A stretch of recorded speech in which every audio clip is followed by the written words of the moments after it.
All that we accept as truth in our various disciplines is actually socially constructed and socially contested in some form. That is, there's a political dimension to everything we do and what we think is truth. Any of us who have talked directly to dunderheads who think climate change is false and that the world is flat know this viscerally only. And I recently read, because I do Army studies, about an anthropologist who studied a group of conservative rural Appalachians who have established a Russian Orthodox church and believe Vladimir Putin is a God-inspired leader of the world, should take over America and put us back on a moral foundation, by golly. How's that? Good old Mr. Putin. So, what Patti Lather has to say in this seminar, therefore, has great relevance to all of us, from accounting to zoology. Dr. Lather is a professor emeritus in the College of Education and Human Ecology and a graduate of both Purdue University with a master's in American Studies and Indiana University with a PhD in Curriculum and Instruction. She has lectured widely, both in the U.S. and in many other countries, about research, theory, and science, in other words, about truth as contested and constructed. And also, she does it from a feminist perspective. She is the author of 4 books and too many peer-reviewed articles and book chapters. I did not have time to count them all up. Personally, having collaborated with feminist criminologists, the other hat I wear, I know the value of feminist scholarship for critiquing and revising theory and research. And so I'm really looking forward to this particular presentation, which is titled Mea Culpa, Feminist Studies, Science Studies in the Politics of Scientific Authority in a Post-Truth Era. Patti. Hey.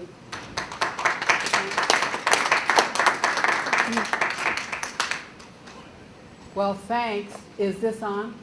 Yeah. Is it on for you too, Mr. TV guy? Or film guy? Film guy. Okay, very good. Thanks to everybody who makes these things happen. I'm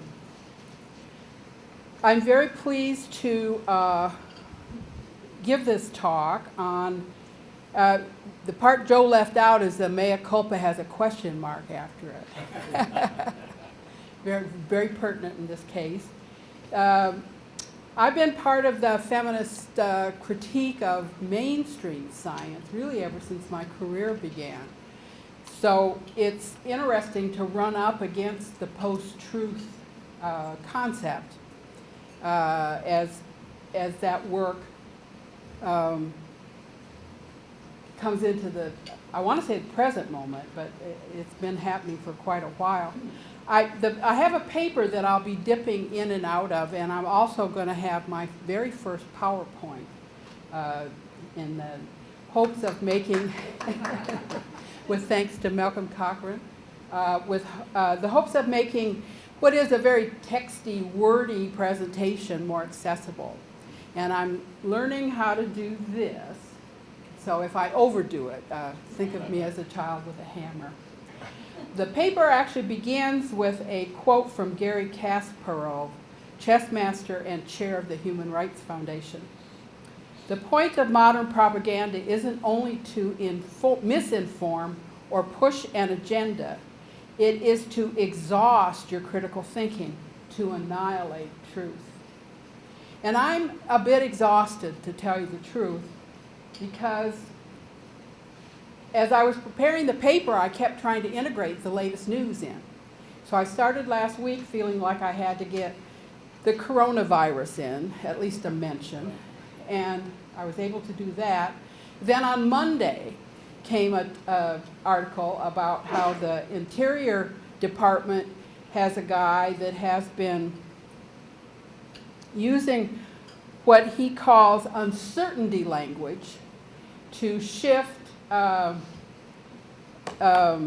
critical decisions about water and mineral rights in ways that are very troublesome. So I thought, now do I have to, because uncertainty, as I proceed here, you'll see uncertainty plays a rather large kind of embrace of uncertainty as a foundation for thinking about scientific work plays a pretty big role in what I have to say. So I thought, my Lord, do I have to rethink all that? And I decided to just go ahead with what I've got and leave it for discussion. So as to how all this.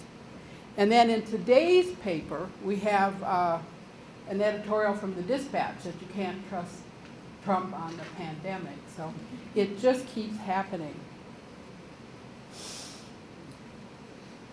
But I've taught, as someone who has taught qualitative and feminist research methods for what seems like 1,000 years, to at least, to truly at least 1,000 graduate students, I've been part of the critique of mainstream science and an advocate for what I call a kind of paradigm proliferation that puts under pressure claims to dominant authority. And this chart is what I begin my introductory course with. We spent 5 weeks on it, and I'm hoping to not spend more than about 5 minutes today. But the argument here is that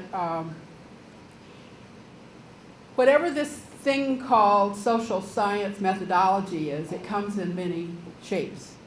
And many of us are trained here, and the first new kid on the block, when I, kind of before my doctoral years, was interpretive, and then there's a series of terms under there that are somewhat mutually interchangeable. And then when I was a doctoral student, the critical paradigm became the new kid in town, and controversial and hardly legitimate and fighting for space. And like I remember my very first conference presentation, a guy from the audience said, well, how can you do feminist science? Feminist is political, science is objective. Those things can't possibly go together. So that sort of argument that you couldn't bring investments of politics to bear on the way you did your work was very prevalent in the 70s, late 70s and early 80s. And then as I proceeded with my career, this deconstruction thing came down the road, and it was very entrancing to many of us. And there's another set of terms under there that probably the most interesting one is this idea of post-paradigmatic diaspora, that whatever these paradigms are, which just seem to keep having more of them, maybe we're moving into a place where even the concept of paradigm exhausts itself as we keep coming up with new terms. If I was to go out here on the left, back in the day before I was so sophisticated with PowerPoint, I used to do overheads. But then I got to a place where I would give talks, they don't have overhead machines anymore. So I had to learn how to do something else. But I used to just take a magic marker with me, and I would just write on the edge here whatever the new kids in town were, to basically give the idea that it's always popping. There's always something popping. And if I were to write in now whatever the new might be, I would talk about the feminist new materialism and the ontological turn, and I would talk about the anti-blackness body of literature coming out of African studies that is shifting some of the discourses and methodologies in that field. Point being, there's always something. The other important point I want to make about this chart is that it's not like I taught students you have to find your position here and then stay there. That these are a variety of ways of thinking about the work you do in the name of social science, and every project is situated in its own context. And your job is to know what's going on within each of these paradigms well enough to be able to locate yourself in your work and your project. And then to make it even more complicated, there will be projects where you will be across these paradigms in a single study. And as we proceed here, I'll talk about a book I wrote on women and HIV/AIDS, where I certainly had an interpretive moment where I was trying to understand the stories that these women were telling me. I had a critical feminist perspective as I looked at the way they were dealt with by the medical establishment and the culture at large, really, to tell you the truth.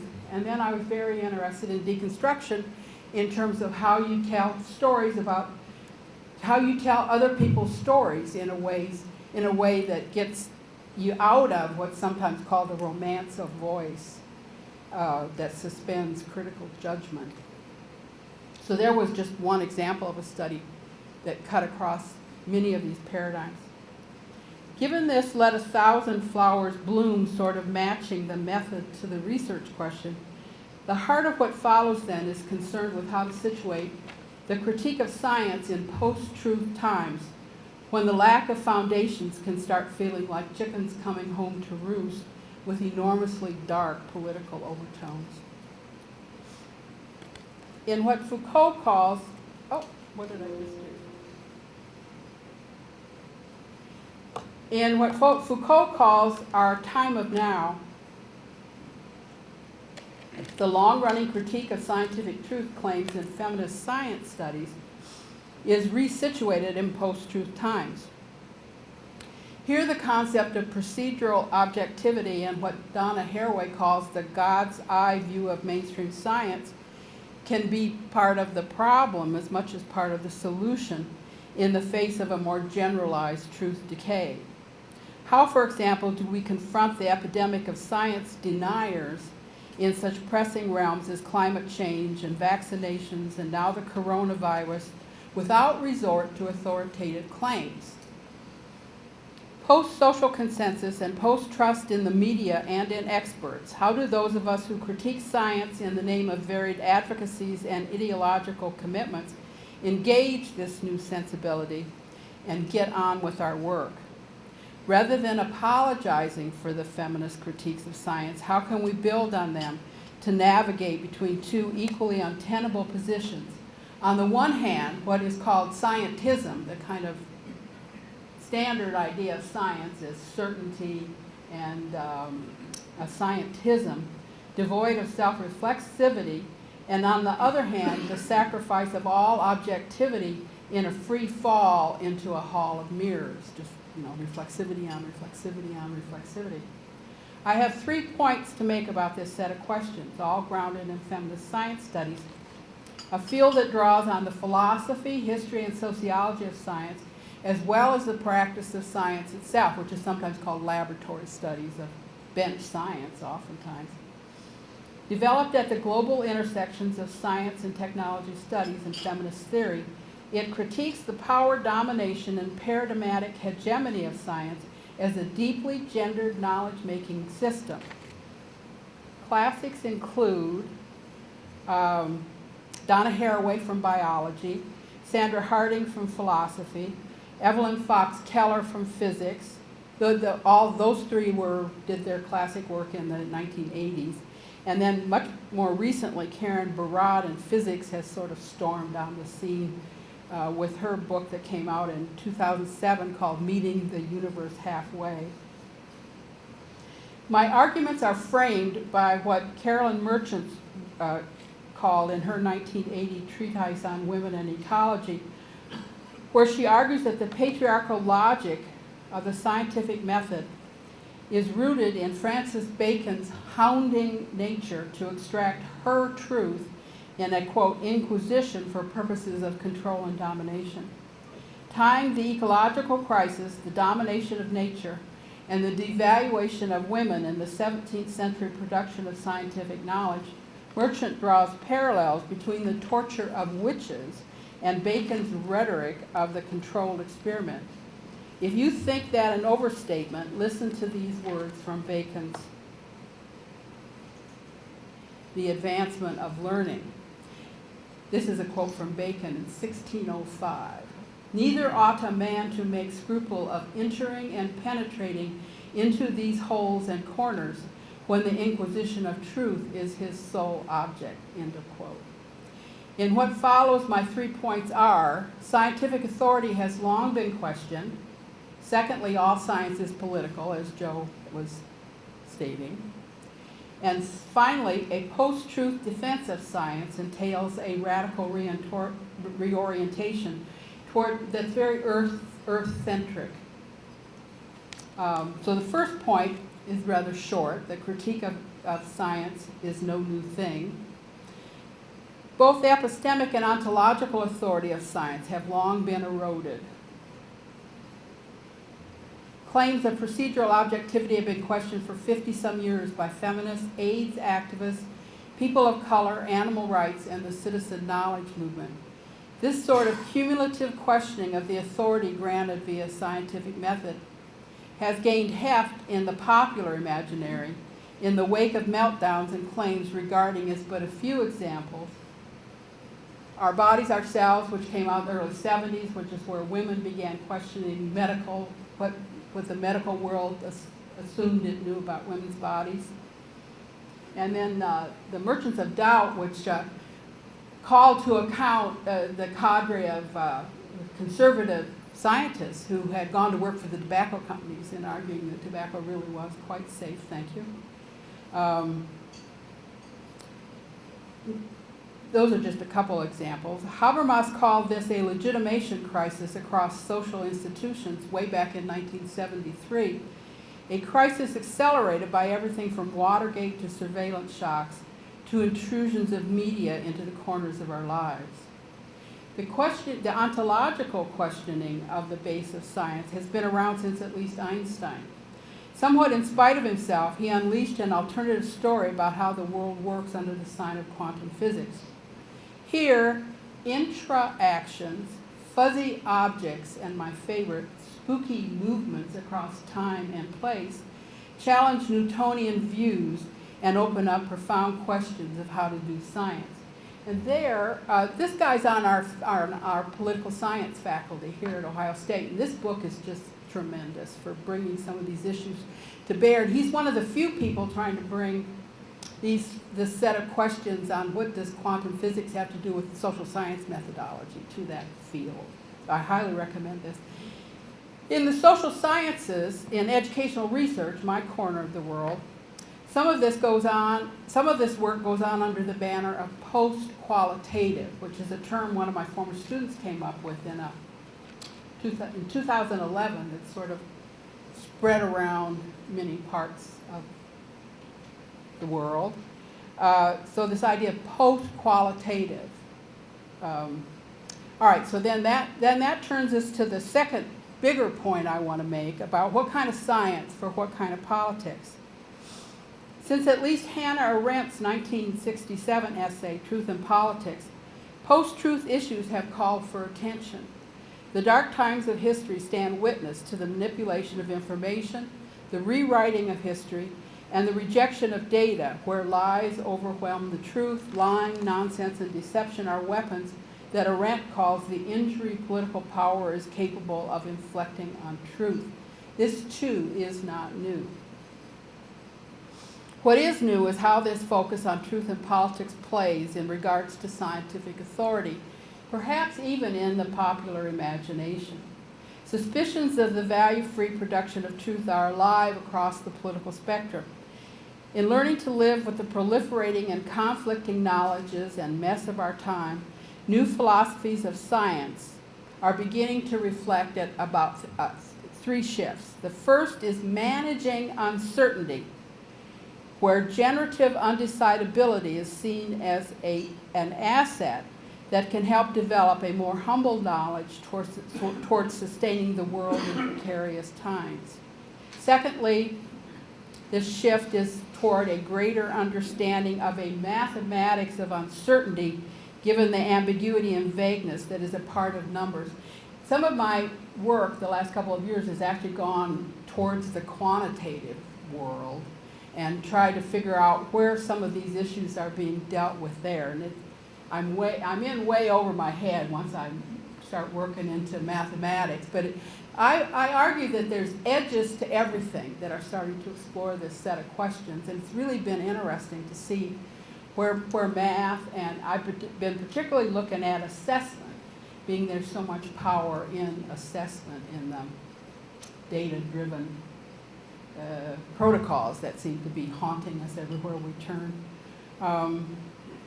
So this idea then of a that part of what has to undergird some of these shifts is a shift, in fact, in mathematics of uncertainty. Finally, changing the established worldview of science as much about responsibility as epistemology shifts the classic demarcation debate towards science as a cultural practice and practice of culture. And again, that almost sounds commonplace today, this idea of scientific responsibility, but I'm old enough to remember when that was quite a radical argument. Ontologically, this is a rethinking of method toward an empiricism that makes sense in a world of intra-relationalities, becomings, and entanglements. Here's the Karen Barad book from which that sort of language comes. Here, a scientific attitude based on a principle of insufficiency and modesty is not so much to salvage and rehabilitate the concept of science as to imagine it fundamentally transformed. Here, as Foucault argued, the concern for truth is too important to not be wrestled with over and over, resulting in a plethora of critical methodologies dedicated to reconfiguring the social relations of science. The term post-qualitative has particularly become a site for developing methodologies in keeping with the philosophical turn away from language and toward the ontological and its re-engagement with questions of the real. Here, things talk back, which I think is a very helpful phrase, this idea that whatever it is we're trying to look at, it's talking back to our efforts to know it. Toward an objectivity that, in the words of Stephen Melville, who was a historian of science that was on campus here for many years until he retired, he called it objectivity after deconstruction, that is in excess of the signifier's free play. Attempting to recover footing in a mind-independent world, our focus shifts from isolated objects to intra-related assemblages and from proliferating and competing paradigms to meta-method across disciplines, moving toward experimental exemplars that advance the edges of critical practice. Across such exemplars, the insecurity of knowing is foregrounded. The rescuing researcher is displaced, and I'll be talking about that a little bit more as we go on here, because especially coming out of feminist methodology, that's a very important concept. This idea that the researcher is going to come in and save or rescue X population was very big in early feminist methodology. And new kinds of objects and analyses perform forward in challenging business as usual in research protocol. Which brings me to an exemplar I want to go on about for a couple paragraphs here. Troubling the Angels, that I co-wrote with Chris Smithy, that came out in 1997, attempts to meet the challenge of the insecurity of knowing. Here, 36 women are interviewed across several years in the early 1990s for their experiences of living, dying with HIV/AIDS in a time before the life-saving treatments, where their stories are presented in a deceptively straightforward manner of seemingly unmediated interview transcripts. In a split text format, I know that's very difficult to see, but it was an effort to bring deconstructive ideas about how you can never tell a simple story to the actual page, but to do it in a way that actually respected the stories that the women were telling us. So we both tell their stories across the top and then tell our stories of telling their stories at the bottom. In an underneath, in a sort of footnote format, we put the women's stories in bigger font at the top and our stories of telling their stories in a smaller font on the bottom. And then just to make it even more complicated, we have these text boxes floating around on pages full of everything from medical research findings to journalistic coverage of the epidemic. And as you can well imagine, those bodies of knowledge were changing all the time too. So as I was trying to get my hands on the latest medical or cultural readings of the AIDS crisis, it was kind of like what I went through with this paper, where you have to keep changing everything because everything keeps changing. Then, to make it even more complicated, angel interludes follow each of the thematic sections as sites where I work out the history, art, and philosophy involved in the pandemic. While perhaps the most overtly analytic sections of the text, in a kind of deflective mode of cool comfort via angels who serve as many layered metaphors, analysis permeates every corner of this text, designed to deconstruct data, method, and analysis in every researcher decision. Questions are raised about what data to include, exclude, how to navigate the different meanings that Chris and I made out of what the women said, because Chris and I didn't always agree on everything. Additionally, of most interest to me was how to do what has been called philosophical ethnography, that is part of a kind of reinscription of science that is constituted in part by its own effacement and limits. And effacement is one of those terms in deconstruction that's worth focusing on just for a minute. If you can imagine taking a term like voice, which is very big in feminist methodology, you want to do work that brings the voices of women to the research. Take that term voice and put an X through it. Now you can still see the word voice, but you've put it under some critical pressure. And that's called effacement. It's both there and yet it's troubled. And that this is a sort of effort to do a kind of a social science movement of both doing it and troubling it at the same time.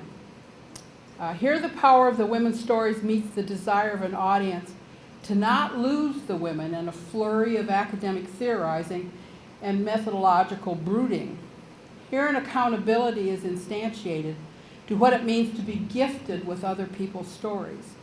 But here as well, those desires are interrupted by a form that refuses to tell the straight-ahead story and the romance of voice about the very complicated story of living with such a disease, and researcher insistence on not having our angst take over the story of telling their stories in a kind of navel-gazing that sometimes goes on in this sort of work that is sometimes called autoethnography, where the ethnography is of the researcher, and it can end up doing that spin into the self of the researcher, where you actually lose the research subjects in the process. In a complicated and complicating textual form, propelled as much by the desire to be readable to the women themselves, our desire was, they were our first sense of audience. They should be able to read the book about themselves. As by my desire to instantiate deconstruction in the doing, the text allows Chris and myself to gesture toward the layers involved in such a project. It also allowed me to write a second book, the Getting Lost book up here, which came out 10 years later, about the experience. Here, addressed to an academic audience, I could indulge in the sort of theorizing about methodology that is my perverse pleasure. Working the concept of double practices, I delved into the tensions involved in the political imperative of making visible women's experiences up against the post-structural critique of representation. And for those of you who are unfamiliar with that central phrase to this idea of post-structural philosophy, it's the idea that any representation loses. There's much lost in any representation. There is no one-to-one correspondence between the word and the thing, or the image and the thing. There's much lost. So any effort at representation is as much about what is lost as it is about what is being represented. I came to call this working the ruins of all I had been taught about feminist qualitative research. Its desire to cure or save the participants, which was, as I had mentioned, a kind of big one. Its assumptions of itself as innocent of the desire to eat the other, which is a phrase from bell hooks. Its need to face the limits of voice and experience. Its mass of authorial presence. Its fall into empathy at the expense of structural analysis.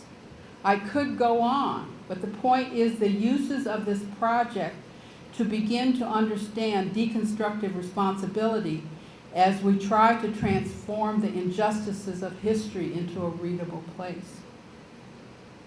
Such an effort toward a different kind of science is not to deny that postmodernism and deconstruction can be co-opted by dark forces. While I'm certain that Steve Bannon and his minions troll philosophy for what is useful to their nefarious purposes, I doubt he reads much feminist work. Leotard, perhaps. Donna Haraway, not so much. As crazy as it sounds, however, there are examples where deconstructive philosophy gets out of its academic container and enters in places you wouldn't expect. I found an example where the Israeli army reads Deleuze to rethink battle tactics. Heavily influenced by contemporary philosophy, military operations in cities are being rethought in frightening ways by appropriating critical theory. So you never know how this stuff's going to get used.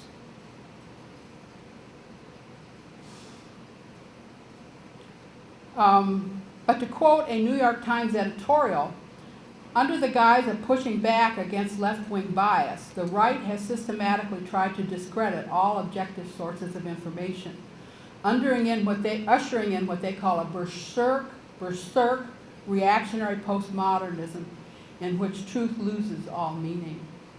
Also blaming postmodernism is filmmaker Errol Morris, who blames Thomas Kuhn for Trump. I thought that was a unique argument. Morris, who studied under Kuhn in philosophy of science at Princeton in the early 1970s until Kuhn expelled him, interestingly, wrote about it in a 5-part essay in the New York Times in 2011. Kuhn is taken to task as a radical postmodernist for seeing truth as unattainable given the lack of absolute standards for judging. And I think that's where these arguments too often sort of descend into, is this idea over here we have to have absolute standards for judgment, or we have this absolute relativism where anything goes. And where can we begin to articulate methodological and social science practices that go neither to those extremes?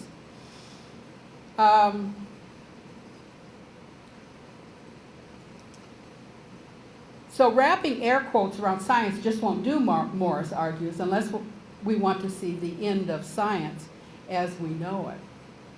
But perhaps that is precisely what we need. The end of a corporate science of big tobacco, which I predict will soon be big marijuana, and big oil and big pharma. The public lack of trust in science has at least as much to do with the sins of big science as Fox News and talk radio and right-wing think tanks. Evolution, vaccines, and climate change, even when and how often to get a mammogram. We are at a political moment when fighting for science is as urgent as critiquing its reductionisms. Here the effort is not to debunk science, but to recast and reimagine it as community-based, community-sustaining, and community-serving in ways that might help alter the structure of institutions in more expansive, democratizing ways. Which brings me to my last section called A Post-Truth Defense of Science. Much of my late career has been around the question of the science possible after the critiques of science. Building on Karen Barad's ideas of entanglement, ontologizing indeterminacy moves well beyond reflexivity into networks of assemblages where a different order of things requires a move from critique to invention of new protocols of methodology. Such protocols include embodied engagement with a thinking otherwise regarding new kinds of objects, both pulled out of shape by their framings and framings pulled out of their shape by their objects. An intra-relational kind of analysis where we become fragile thinkers. A collaborative analysis at the limits of not just philosophy but also feminism in displacing and unhinging one's own understandings. This is a kind of seasoned knowledge that holds doubt and not knowing as aids in unlearning our certainties in all their exhaustions and tired repetitions. Bruno Latour offers a post-truth defense of science that might get us somewhere in this effort. With a focus on climate regimes, he argues that science has always been about convincing people of its claims. It is the classic view of science, with its God's eye view of objectivity, that needs to be left behind. The heroic view, dare I say, the patriarchal view. Within decades of science studies, science is seen as a situational practice with robust networks through which truth is claimed by making visible both the world and the search for knowledge of it. The task is how this might become popular knowledge, a task made urgent by climate change and perhaps, as we've seen in the last few days, by new viruses, where the desire for expertise starts surfacing. Here we need a science without ideology of nature, a new scientific libido with political affects capable of recovering the earth. The entitled access assumed by the old science has brought us to ruin with its conflation of knowing with seizing and grasping so vitally captured by Carolyn Merchant's words with which I opened this paper. One thinks also of Barbara McClintock's work with the jumping genes of corn, for which she was derided early on before a 1983 Nobel Prize in Medicine. Any science that can help us now is a terrestrial science, a rooted in the earth science, motored by engagement, not detachment, where the agency of the earth and its distributed animation is respected. That made me think of today's paper also had an announcement of the new, I think it's Pritzker Prize in Architecture by two women, Irish architects, who said that in their mind the earth is their client. I thought, well, there's a good phrase for what I'm arguing for here. According to the feminist exemplars I've been calling on, this is a science that endorses the messy and the responsibilities of not knowing, living in the ruins, groping, hoping for a second chance we do not deserve. The question is how we might move from what needs to be opposed to what can be imagined out of what is already happening, embedded in an imminence of doing. Final paragraph.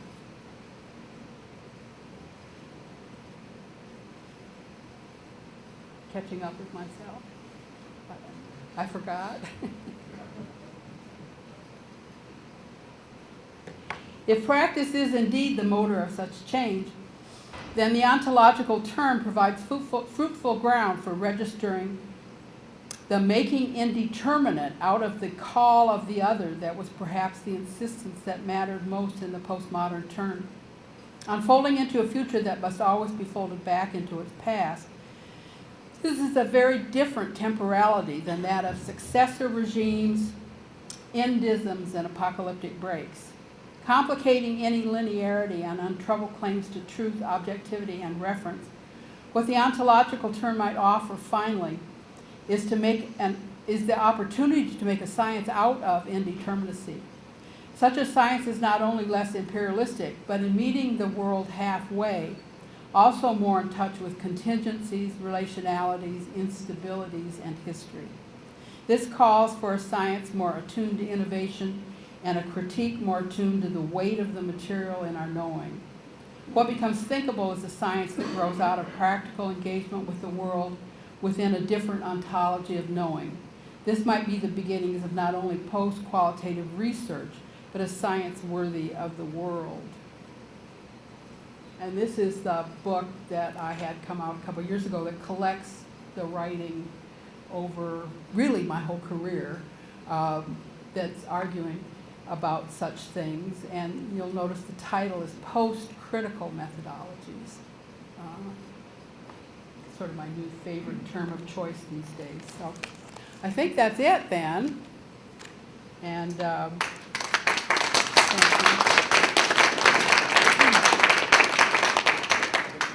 thank you. Okay. Okay. Thank you very much. This is a great talk because not only am I a fan of reading about quantum mechanics, but I'm also a fan of critiquing criminology theories. So I love what you did, and I wrote down a couple of the references. Questions? We have time. Morris.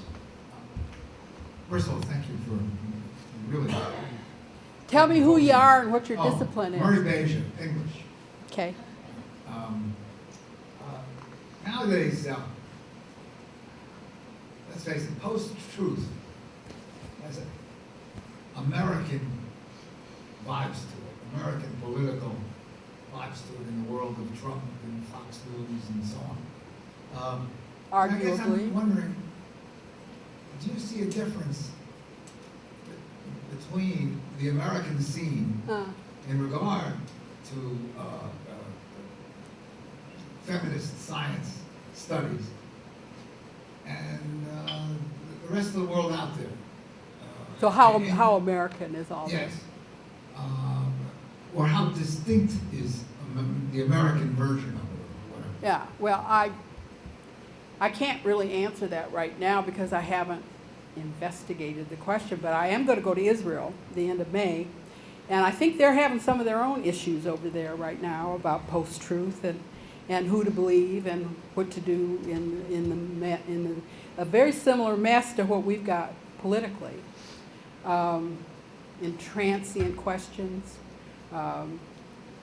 divisions of all sorts everywhere you turn. I do think the concept of post-truth has gone way beyond the American borders. I don't know, ask the North Koreans if they get a chance to talk. Other sorts of questions?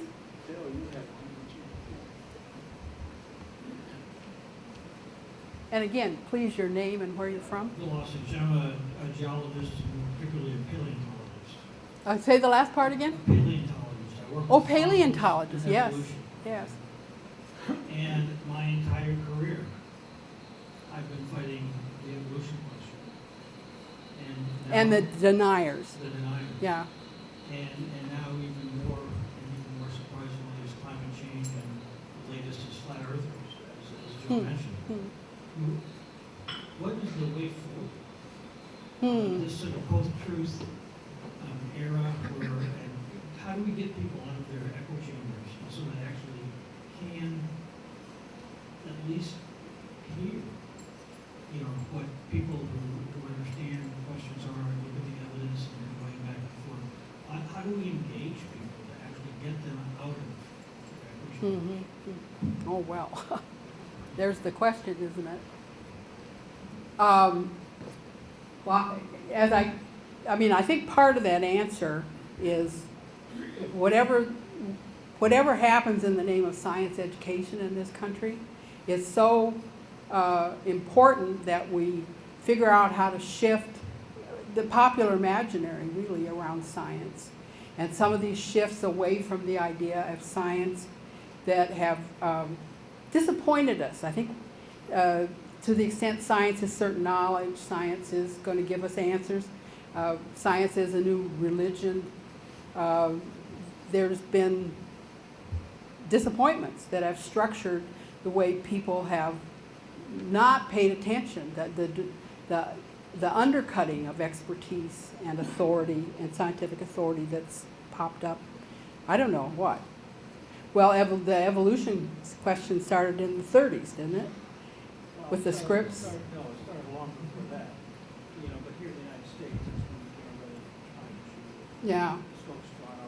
Scopes trial, yeah. And trying to, as people really about writing more of the science. Right. evolution Yeah. textbooks. Yeah. in Scopes trial. But, Yeah. Charles Darwin started with, and it goes all the way back to there. Yeah. So I certainly, a huge and pressing question, yeah. Sure, it's all implicated. Flat Earth is No. And yet some people think so. your conferences. Yeah. That's that, How do you fight objective reality? Get that back. mhm. And I think it's gotten only harder in the last, I don't know what, decade or so. Because of social media and people are all in there. And how popular media can become an aid as opposed to a huge part of the problem. I have no answers.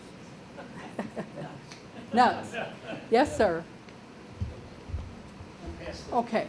mic around, that's sort of the baton for everyone, if you would.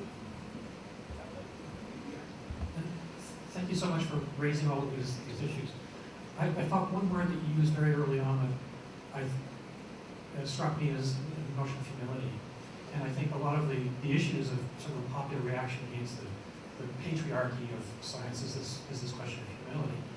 And it seems to me, as someone who taught methodology for 20 years. Out of what discipline, sir? In music, both qualitative and quantitative methodology. Music? Yeah. Oh, wonderful. Yeah. You know, what we always emphasized was intellectual humility. There are no such things as facts. We're going to talk about evidence. Right? We're going to, the data do not support a particular idea. It's consistent with a particular idea, and so on. So they all learn, all of this. But what I learned through interacting with journalists, this was the first thing that alerted me. You know, we all get encouraged by the university to do outreach and interact with journalists. And we all have this experience then of these very carefully worded things that we say. Once they get into an actual article, all the caveats and all the humility is gone. And you're saying something bold you would never say. And I'm actually embarrassed that my colleagues in other institutions are reading this. And I think there's something that's attractive to a certain kind of science. I mean, some people are very eager to seek out public approval and so on. I think a good example of this would be Richard Cohen, who wrote a book called Why Evolution is True. And I hold that book up in my methodology class as an indication of, you know from the very title of this book that this is not a book of science. It's a book of propaganda, because we would never say that. And where this, I think, comes home, so I feel that there's kind of a disjunction, that the people who are the face of science, the public face of science, are the people who are willing to make these bald, this is true, this is the way it is statements, and who are happy to have their caveats all removed.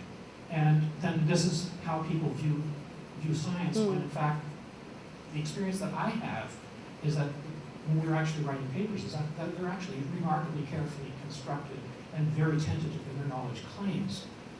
And at the same time, I think the climate situation has really made me unnerved, because I would have thought, I feel a whole lot better thinking that climate scientists do climate science and not politics. But it seems to me that there was a failure of political leadership to actually grab hold of that issue and say, we need to take charge of that.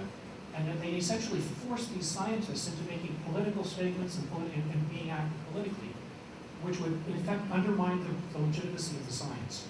And now I don't know what to think about that. Maybe things get so bad that you actually have to do that, and that the scientists really needed to get politically. What is that group called? The League of Concerned Scientists or something like that, who are very much But I feel that it's really this issue of humility that's really a problem. And I think in the public image of science that you know, what's going on is just bald claims and people making outright, you know. And I've been paying attention to that guy. I can't remember his name, but Faludi or whatever, who's the big guy in infectology, virology. He says, I don't know a lot. We don't know. He keeps getting pushed up against, well, when are we going to have a vaccine? Fauci. Anthony, yeah. But I maybe part of my eternal optimism is that some of the world will push us increasingly into places of recognizing that science both can provide some necessary expertise that we're hungry for, but that it also has its limits. It is about not knowing and using doubt at the center of what it is we're trying to understand. And something like this kind of forces people into that recognition. Now, I'm going to use a technique that I often use in class, especially when in the university hall. No one has asked a question from this side of the room. So it's now your turn. Who's first? Well, I'm curious. I have two daughters who are scientists. One is I hate to use the word, she doesn't like it, a PhD rocket scientist. And the other is a molecular neurobiologist, Hey. Professor at Carnegie Mellon.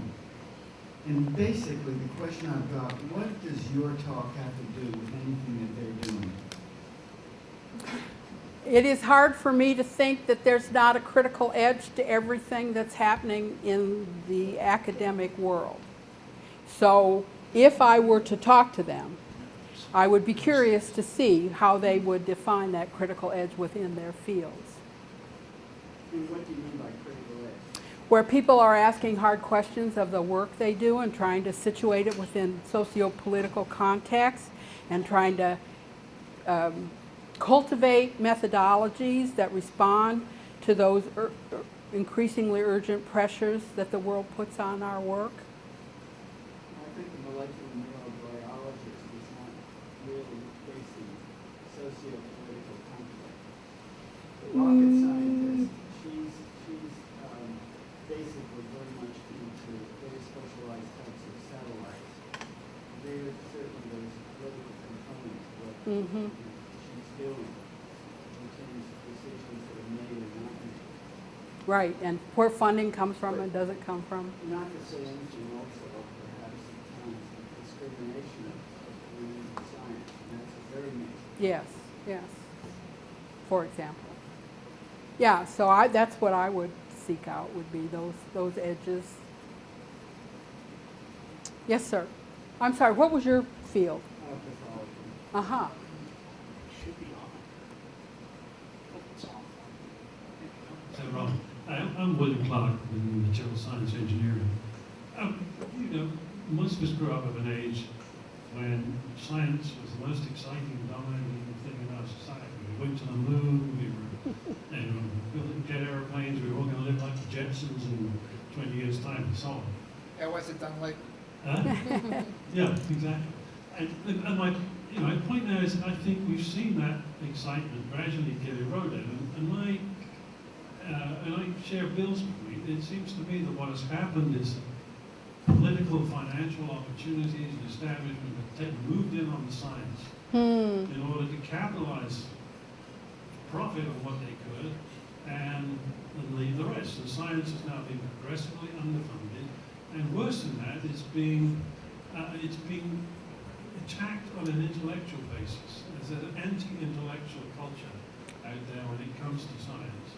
You're talking about outside of science Outside itself? Science, from our external society. And it seems to me that we as individuals, the society is not fighting this hard enough and pushing back. And I think it has to do with the media and the external influences, but all down at the lowest common denominator base level, that being ignorant is fine.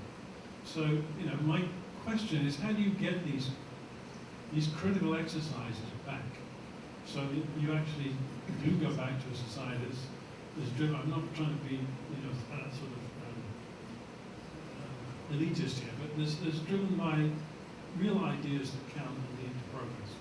Because I think we're heading right down the road right now. Going to hell in a handbasket, as my grandmother used to say. Yeah. I wonder if we've been threatened, overtaken by the Europeans. We've been threatened, overtaken by the Chinese. Yeah.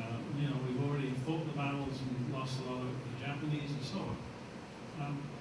Where do we go? We have to come back. We just can't, to my mind, go on telling ourselves we are the greatest nation in the world. We have the greatest capacity to be that. We're losing critical areas. Well, you're addressing those external forces. Yeah.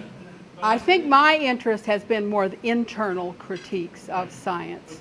And where those meet each other and feed each other is actually the point of my worry. That's exactly the question I'm trying to how do you get the scientific community, as Bill said, to identify those critical points where you can push back? Yeah, and self-critique should make us stronger when all is going well. But when you're in this post-truth environment, I think it's so easily co-opted by the forces that are not our friends. So that's where you start feeling like you're standing on quicksand or something, because you feel like your argument's going to end up being used against the very thing you want to help make happen. All I can tell you is that's as far as I've been able to articulate the issues, is that. So sorry I don't have any answers to these deep questions. Thank you for your talk. Tell me who you are. I'm from mathematics, Uh-huh. but more important, I'm from Russia. Uh-huh. And I was educated by experts in Marxism-Leninism. And 100 years ago, they told us that there is no objective truth. Everything is determined by your class. Classic Marxism. By your class.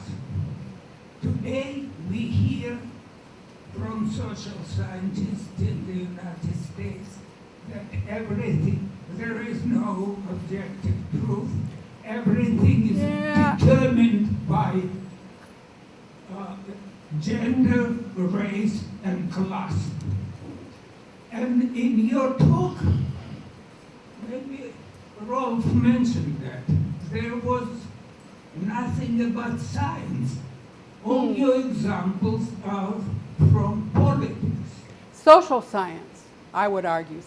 Several of my examples are from social science. Mentioned quantum mechanics, mathematics, but I didn't understand why they didn't mention.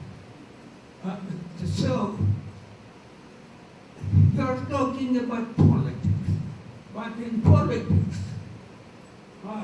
this week, of course, it's nice to take these examples. Mike Bloomberg is saying that we need great matter, but Biden, as Now you're talking politics. Klobuchar, yeah, I follow you. Oh, okay. Klobuchar mentioned that Biden has a heart. Biden is hot? Heart. Heart. He has heart. Heart.